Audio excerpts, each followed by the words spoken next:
पापा के बंदूक की बट हमारी सिर में अब नीचे फेंक दिया।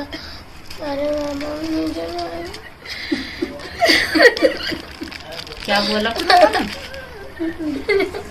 कल हमने अपने चैनल पर बुलंदशहर की एक स्टोरी दिखाई थी जिसमें एक मुस्लिम युवक जो गोश्त का काम करते थे, कुरैशी, उनको किस तरह से छत से ऊपर से फेंक दिया गया और उसके बाद 3 दिन अस्पताल में रहने के बाद उनकी मौत हो गई।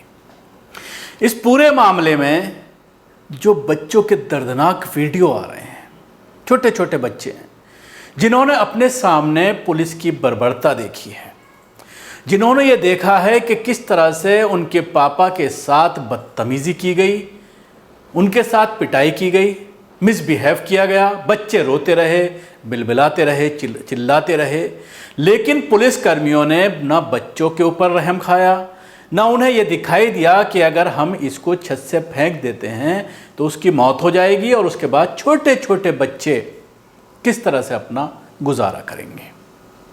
एक छोटी बच्ची का ये वीडियो है, पहले वो मैं आपको दिखाना चाहूँगा। मेरे पापा हम सब ऊपर छत पे सो रहे थे, उन्होंने कुंडी बजाई, मम्मी ने कुंडी खोल दी, फिर छतों पे सब उन्होंने खेल लिया पापा को, छतों पे लेट गए। फिर हमारे पापा के बंदूक की बट हमारी सिर में अब नीचे फेंक दिया। अरे मामा नीचे क्या बोला? मैं नहीं क्या कुछ कह भी रही था फिर। चीनू हट जा।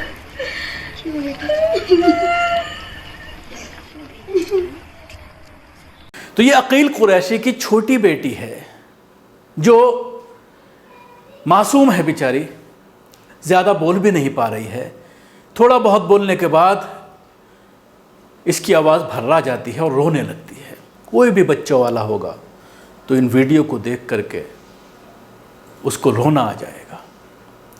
और जो रिपोर्टर्स घर पर जा रहे हैं, बात कर रहे हैं, घर पर जाने के बाद जो हालात घर के नज़र आ रहे हैं, बाथरूम में दरवाज़ा तक नहीं है, जिससे आप अंदाज़ा लगा सकते हैं कि फाइनेंशियल स्थिति इस परिवार की क्या रही होगी। अकील के घर की माली हालत किस तरह की रही होगी, जिससे हर 10-12 दिन में, 15 दिन में पुलिसकर्मी आकर के पैसा वसूलते थे और चले जाते थे। अब जिस तरह से 5,000 रुपये की डिमांड पुलिसकर्मियों ने की थी, लेकिन वो नहीं दे पाया और उसके बाद उसको किस तरह से छत से फेंका गया। सब ये चीज़ें तो सब जानते हैं कि 27 तारीख तक किस तरह से वो दिल्ली के एक अस्पताल में मौत की लड़ाई लड़ते रहे और उसके बाद 27 तारीख को उनकी मौत हो गई। लेकिन अब सवाल ये खड़ा होता है कि क्या इंसाफ इसमें मिल पाएगा, क्योंकि पुलिस अभी तक कोई मामला दर्ज करने को तैयार नहीं है, कोई जांच इसमें शुरू नहीं की गई है, सिवाय एक खानापूर्ति के। जब परिवार जाकर के मिला या कुछ उनके भाई वगैरह जाकर के पुलिस से मिले और आला अधिकारियों के सामने जाकर के इसको लेकर के इल्ज़ाम लगाया, तो उसके बाद ये कहा गया कि इंक्वायरी कराई जाएगी। लेकिन इसके साथ ही सवाल ये खड़ा होता है कि जब इस तरह की चीज़ें मुसलमानों के साथ होती हैं तो कितना उसको सोशल मीडिया पर सर्कुलेट किया जाता है। वो बुद्धिजीवी, वो लोग जो हर वक्त छोटे छोटे मामलों को व्हाट्सएप पर शेयर करते हैं या सबसे ज़्यादा ट्विटर पर उठाते हैं, क्योंकि ट्विटर पर अगर कोई चीज़ उठती है तो उसके बाद अधिकारियों को मजबूरन उस पर एक्शन लेना पड़ता है। इस मामले को भी ट्विटर पर ज़्यादा नहीं उठाया गया। इस मामले को अगर ट्विटर पर सही से ट्रेंड किया गया होता तो शायद जो दोषी पुलिसकर्मी हैं उनको सज़ा मिल जाए। ऐसा हो सकता है, या हो सकता है जो इंक्वायरी कराई जा रही है उसमें उनको पूरी तरह से ये क्लियर हो पाए कि क्या पूरी घटना घटी थी। लेकिन अगर निष्पक्ष जांच कराई जाए तभी ये पॉसिबल है, जब ये संभव है। तो मैं आपसे गुजारिश करना चाहूँगा कि इस मामले को ज़्यादा से ज़्यादा ट्विटर पर, फेसबुक पर और व्हाट्सएप पर उठाएं। उसके साथ ही जो लोकल अधिकारी हैं वहाँ के, बुलंदशहर पुलिस को टैग करें ताकि इस पर तुरंत एक्शन लिया जा सके और मजलूम परिवार को, जिसके छोटे छोटे बच्चे हैं, उनको इंसाफ मिल पाए और सरकारी मदद मिल पाए।